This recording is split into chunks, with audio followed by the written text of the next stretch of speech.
are you today? I'm great. How are you? I am Lauren. I will be your speech pathologist today. So nice to meet you.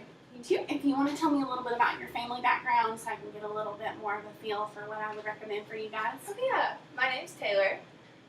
This is our son. This is Charles. Say hi.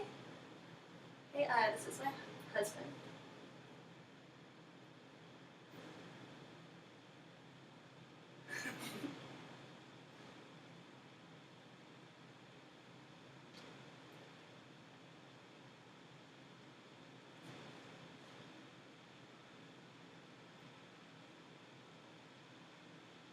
So as you can see, my husband's deaf. I actually have a cochlear implant. We prefer to sign in the home, but I can use speech. Okay. So, but we're a little concerned about these two. They have delayed speech because we mainly use sign language in the home. So we're just wondering what your advice was on that. What's different here? I know that they are hearing, but are you wanting them to predominantly sign?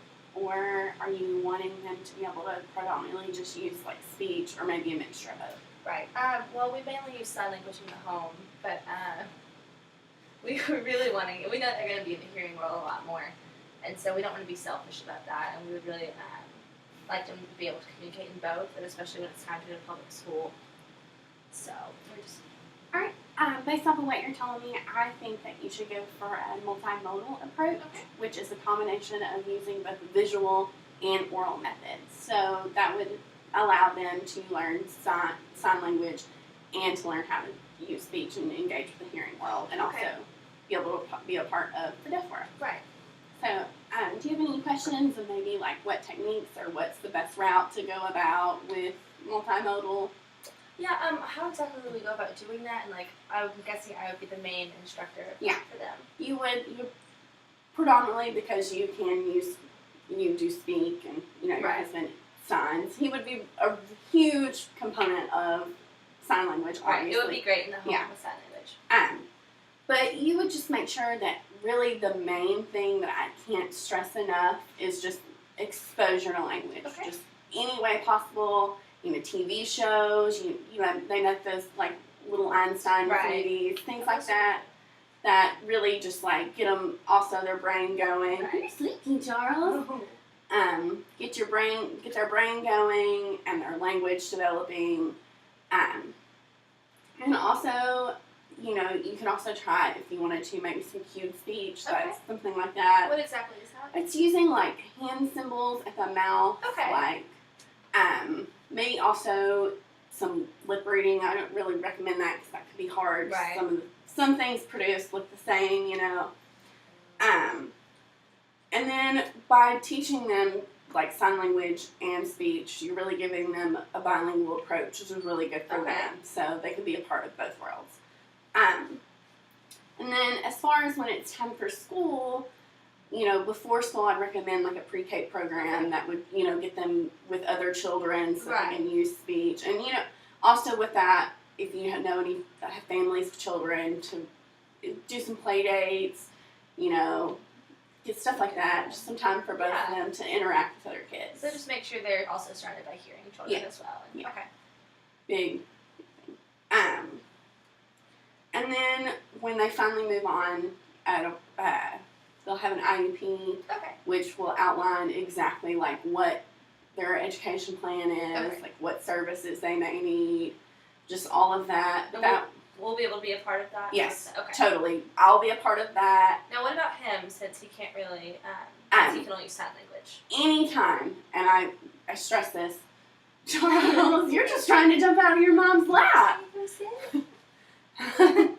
Anytime that he feels that he wants an interpreter under the Americans with Disabilities Act of 1990, he is totally, like, we can arrange that for him. So he has that right? Yes. Okay, perfect. Definitely.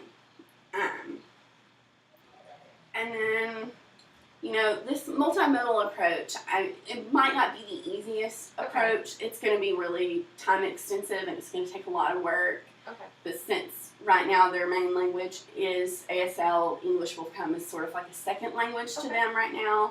So don't get discouraged if they're not immediately just going out and engaging in like conversations with like your family So or it's something. going to take a lot of patience. Yeah, you know, monitor development. I can give you a few charts and stuff that will tell you like what you can expect, like based off of where they are. So awesome. Things like that.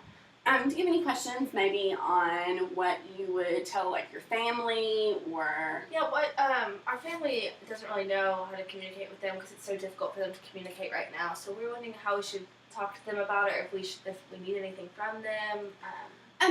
Again, just make sure that they know like exposure to know to talk to them, even if it seems maybe they aren't like responsive. You know, it's still the input coming in is what they really need, because without the input, teaching them it is just kind of in one ear out the other. Okay.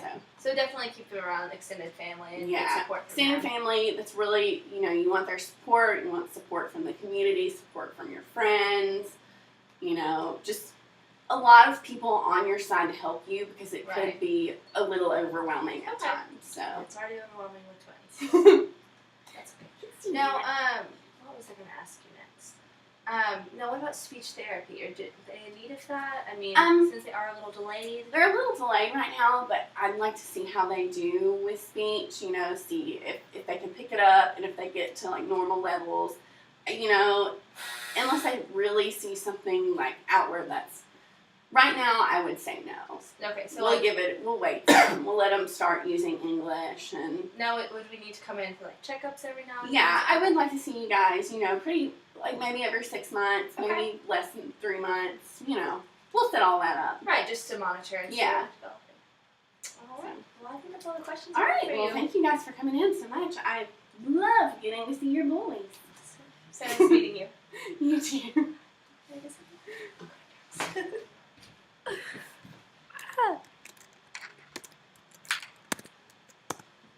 Sorry, Professor Hamrick.